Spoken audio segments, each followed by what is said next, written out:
Welcome to Weekend Project. I'm Laura Lynn of the Mom and Pop Quilt Shop. I'm very happy to see you here today.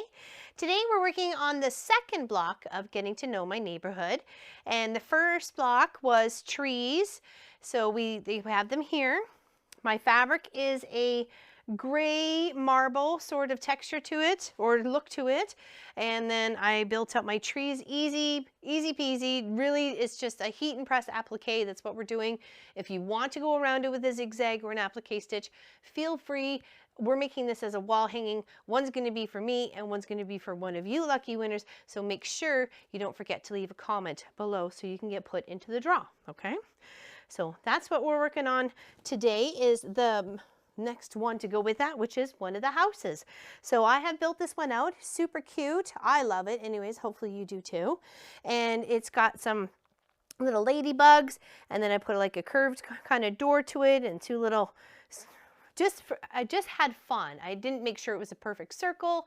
I just wanted to have some whimsical fun with my blocks as I'm building them from the beginning of the year to the end of the year. So this is an every other week project that we're working on this one, okay? And then of course I found some cute little maple leaf flags that I have, and I made sure to put that in there, our very first house, okay? So super cute. And then the point is just to have fun. That's what it is all about. So I have another piece that sets here to build another one, okay? And this is just the heat and bond. You're putting it on the one side, and then you're peeling it, and then you're going to be able to heat it to your main fabric wherever you want to place things. So I have so far is my house. I need to figure out where and what I want to do with the land here, the greeny bits. So I'm going to take that and peel it off. Okay. And then place it. It does get staticky. Place it where you want it, you know, on an angle here, on an angle there, wherever. Leave it rough. Just give it a little bit of character. That's all you really got to do. Okay, so put it there, and then we'll put our little house in on top. Tuck our little flagpole right behind. Make sure our flagpole is supporting our beautiful Canadian flag, and then we've got our little door. And it's pretty easy just to peel this stuff off. A lot of people sometimes just scrape it with a needle down the back, or they just kind of give it a little wrinkle and give it a little spot to be able to pop your, the paper off. Come on, you. Come on. I had it, and then I lost it. Because I lost some of my gooey stuff too. That's okay, it'll double stick. That's good there. So place our door. Then we place our little windows. Okay, and then I got my chimney, but my chimneys I'm pretty much going to do almost at the last as I finish that last part of the rooftop here, okay? So now that I got those ones where I want them, I'm going to make sure I'm going to seal it into place right here, right now. I think that's making me happy. I like the way that looks. Actually, hold on, let me turn my house upside down. Or the other way. There we go. I know probably you guys didn't see a difference, but I don't know. I guess I did. All right, so now we're going to make sure we're just going to seal those ones in their spot right there, okay? So let's just give a little heat love. Just go straight down. Don't go rubbing back and forth or anything like that.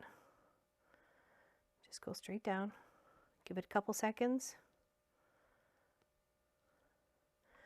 It's very handy to work on an ironing board like this, because then you're not trying to shift all your beautiful placed pieces onto an iron board from your desk, unless you're working on like a nice big piece of plexiglass or something like that you can build. I found it much easier just to build right on my ironing board. Okay, now what I have is my tones for my rooftop. So I've got this ombre peach and a little bit of green, and then I just have a couple of little bit of yellow chunks for the top, however I wanted to cut it. So I want to make sure it's going to go just past my the middle part, and then come down on an angle. So I'm going to take my scissors that I use for just about everything, okay, and I'm just going to kind of cut them on an angle, okay. And I'll see how I like that. Is it a little bit too much? Looks like it's a little bit too much. Okay, so let's leave. Not that I took off too much, that it's still too much there to visually see. Okay, so let's try there. We want to make it even. We want to try and make it as pretty as possible when we're building this out. So that's pretty good. It's just over the roof, so we can keep those for something else. You never know what you're going to need that for.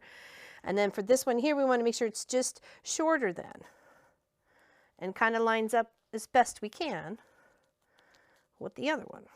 Okay. So we just kind of do a little visual look and kind of cut them up on an angle there. We can always lop off more. We can't really necessarily add. So, but I'm sure whatever it is, we can always make it work for us. Okay, so pop the top there. Okay, looks like we could use a little bit more unless we want it more stacked, but I think I'd rather trim it up just a little bit more.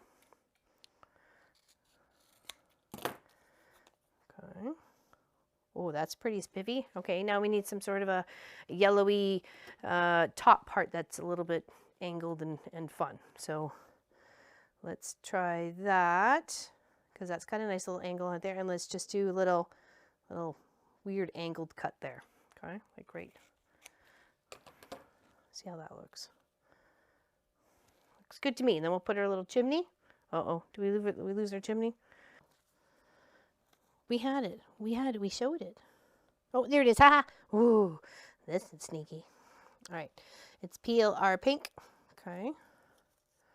And get that in position. Okay. Where we're happy with. All right. And then we'll peel our green. Okay. So just as easy like that. Just kind of wiggle, wiggle. And it's easy peel. Okay. A little bit of a whimsical angle there. And then this is where you want to make sure before you give it a full complete press that you get your chimney in there.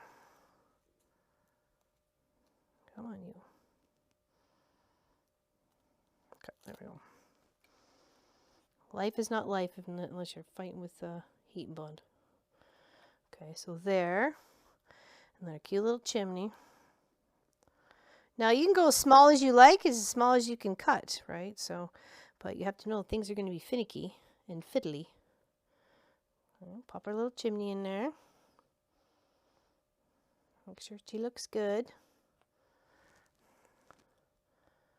Fix that just a bit. You can always use tweezers or whatever it is to make sure that you're happy with what you want to get going. Okay, and now just heat them.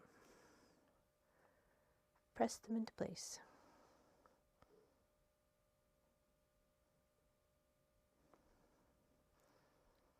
And I think this is a great project to do with somebody who's new to maybe crafting or wants to build things. They like to, you know, they got your daughter or son or grandkids or whatever, their favorite picture is something they've just different drawn to for you.